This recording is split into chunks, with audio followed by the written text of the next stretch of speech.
सफल तो आप हैं ही, क्योंकि आप कहीं ना कहीं से चुनाव जीत के आए हैं, लोगों ने आपको स्वीकार किया है। लेकिन जीवन में अगर सफल व्यक्ति बनना है तो सफल व्यक्तियों के बारे में हमारा अध्ययन होना चाहिए। आज अगर कोई व्यक्ति सफल है तो वो सफल क्यों बना? कल हमने अटल जी की जयंती मनाई सुशासन दिवस के रूप में। अटल जी एक ऐसा महान व्यक्तित्व है, अगर उनके बारे में अध्ययन किया जाए तो उनकी बहुत सी बातों को हम अगर आत्मसात कर लें तो हमारा व्यवहार अपने आप में सर्वव्यापी हो जाएगा। एक ऐसा व्यक्तित्व जिसको सबने स्वीकार किया। संयुक्त राष्ट्र संघ में नरसिम्हा राव की सरकार थी और उन्होंने कहा विदेश मंत्री सामान्य तौर पर जाते हैं अपना पक्ष रखने के लिए, लेकिन अटल जी का व्यक्तित्व ऐसा था कि प्रतिपक्ष के नेता थे और प्रतिपक्ष के नेता होने के बाद भी नरसिम्हा राव ने उन्हें नेतृत्व करने का अवसर प्रदान किया, उनसे बातचीत करी कि संयुक्त राष्ट्र संघ में भारत का पक्ष रखने आप जाएंगे। ऐसा दुनिया में बिरला होता, किसी देश में नहीं होता कि वहाँ प्रतिपक्ष का नेता भारत की बात रखने, अपने देश की बात रखने जाए। बेनजीर भुट्टो उस समय की प्रधानमंत्री थी, उन्होंने बहुत कश्मीर के बारे में, अलगाववाद के बारे में बहुत सारी बातें करी, लेकिन जब वहाँ पर अटल जी को देखा वहाँ पर तो बड़ा आश्चर्यचकित हुई। सारा विश्व आश्चर्यचकित हुआ कि एक प्रतिपक्ष का नेता सरकार का पक्ष रखने आया है। तो ये हमारा लोकतंत्र है, भारत का लोकतंत्र है, जिसमें प्रतिपक्ष का नेता भी जाके वजनदारी से विषय रखता है। और अटल जी जैसे व्यक्तित्व ने जब वहाँ पर विषय रखा तो पूरे विश्व ने उसको सराहा और भारत के पक्ष को समझा लोगों ने। तो ऐसे व्यक्तियों के बारे में पढ़ना चाहिए। दीनदयाल उपाध्याय जी के बारे में पढ़ना चाहिए कि किस तरह कष्टों से उनका जीवन बीता। बचपन में माता पिता का साया उठ गया, नाना नानी के यहाँ रहते थे, नाना का साया उठ गया, भाई था, भाई 16 साल की उम्र में चला गया।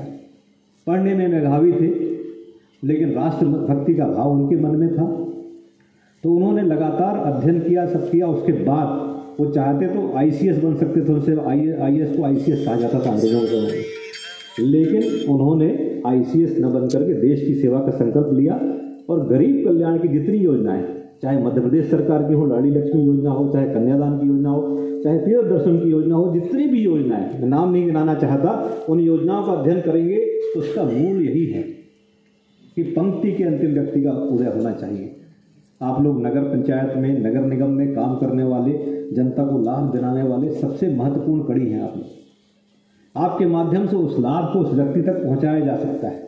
तो दीनदयाल उपाध्याय जी का अध्ययन करें। कभी श्यामा प्रसाद मुखर्जी का, कितनी कम उम्र में वो कुलपति बन गए कलकत्ता विश्वविद्यालय के, और उसके बाद भारत के उद्योग मंत्री बने। कितने परिवर्तन उन्होंने उद्योग की दृष्टि से किए, लेकिन जब देखा कि राष्ट्र की बात आई तो सत्ता को उन्होंने ठुकरा दिया और सत्ता को ठुकरा करके एक ऐसा दल बनाया जो राष्ट्रवादी विचारधारा के साथ में एक वैकल्पिक सोच देने वाला दल बना।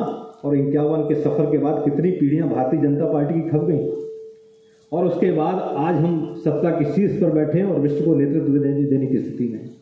और आप सब भी जानते हैं कि एक समय ऐसा हुआ करता था जब जनसंघ के लिए लोग चुनाव लड़ते थे तो सिर्फ इस बात के लिए लड़ते थे कि हमारा वोट बैंक बढ़े। ये जानते थे कि चुनाव हारेंगे, लेकिन इस बात के लिए चुनाव लड़ते थे कि जमानत हमको बचानी है। कमलेश्वर सिंह जी उस पीढ़ी के नेता को देखा है। कमलेश्वर सिंह जी ने, ऐसे तमाम वरिष्ठों से आप कभी बात करेंगे तो महसूस करेंगे कि उन्होंने अपनी पीढ़ियां गंवा दी, जिनको कोई पद नहीं मिला, कोई पार्षद का पद नहीं मिला, लेकिन राष्ट्र की सेवा के लिए वो भारतीय जनसंघ से चुनाव लड़ते थे और जनसंघ का आधार मजबूत होते होते आज ये स्थिति बनी है। ये उनका त्याग, तपस्या और बलिदान है पीढ़ियों का, जिसकी वजह से हम आगे बढ़े हैं। तो हम ये जानते हैं कि भारतीय जनता पार्टी का सदस्य होना ही अपने आप में एक ऐसे दल से जुड़ना है, ऐसी विचारधारा से जुड़ना है जो भारत माता को परम वैभव के शिखर पर ले जाने का संकल्प रखती है, और हम सब उसके ध्वजवाहक हैं।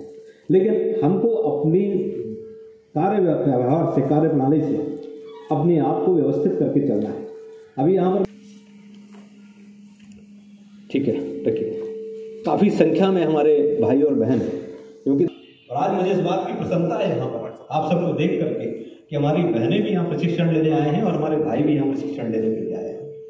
तो निश्चित रूप से आपके मन में पार्टी के प्रति और जनता के प्रति समर्पण का भाव है, इसीलिए आप यहाँ पर आए हैं। मैं कहना चाहता हूँ कि एजुकेशन का हमारे जीवन में बड़ा महत्व है। शिक्षा हमारे लिए जरूरी है। जितने भी पार्षद यहाँ बैठे हैं उनको भी अधिक से अधिक जानकारी होना चाहिए, उनका नॉलेज अपडेट होना चाहिए, कौन कौन सी योजनाएं चल रही हैं।